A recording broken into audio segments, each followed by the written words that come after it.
Greetings, greetings.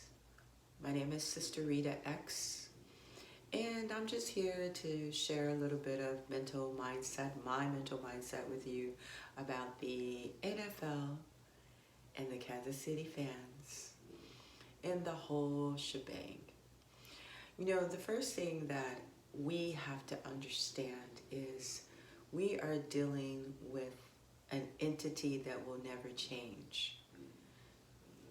We somehow continue to think that every time we're willing to extend an olive branch, that this entity and this mindset is going to somehow dissolve and change. This country was built on a caste system. This country was built on racism. This country was built on hatred and demonic mindsets and entities. They came here and deliberately gave blankets with smallpox to the indigenous people. Hello? This is the root of who they are. One of the things that I remember is Muhammad Ali made this beautiful metaphor when he was interviewed by a reporter one day, and he was like, hey, don't you think that there are good white people in the world? And Muhammad Ali said, of course there are good white people in the world, but let me explain something to you. If there's 1,000 rattlesnakes coming down the hill towards me, I'm gonna run in my house and slam that door so I can be safe. I'm not gonna stand there and say, oh, out of the 1,000 rattlesnakes, I know there's 3 or 4 good ones who aren't going to sting me and kill me. I'm not gonna waste my time to try to figure it out. Because for the 3 or 4 that might be in that pack of 1,000 rattlesnakes, the rest of them are coming to kill me. So when you look at the fans from Kansas City and how they booed the players for simply linking up to show solidarity, they booed them. They booed them. Ooh, you could hear it. They booed them. Most of the players on the field were black men. One of the most powerful things that they could have done, but I know they didn't, and they couldn't in their mindset because they felt like they had to play the game going. But one of the most powerful things they could have done was walk off that cotton field. Right, that cotton field. Because that's how they're viewed. They're just being paid better than those slaves that were on the cotton field. They're on a field, and all they're supposed to do is jig and work. They don't want to hear you talking about your life matters. They don't want to hear you talking about racial equality, because this country was never built for racial equality anyway. And they keep showing you every single day. And the colonized mind is worldwide, and they show us every single day. They didn't build this system for us. They built it for them. The laws are to fit them when they want to apply it. The laws, the life, the awareness is what we have to have, though. And one of the most beautiful things that the Honorable Elijah Muhammad taught is separation is key. If those players ever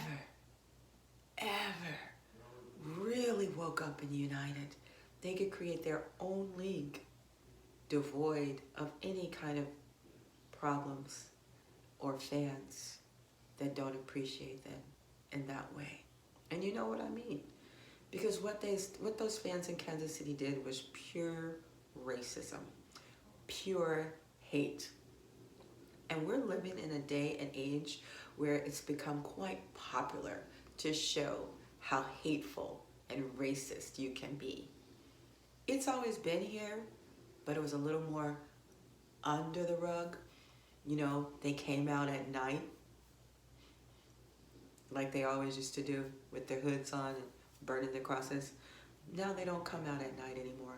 They're out in broad daylight, showing proudly, spewing how much They hate anybody that they don't consider a red-blooded American, which the real red-blooded Americans are the indigenous people, but I digress. So when it comes to the NFL, and that was a kind of a half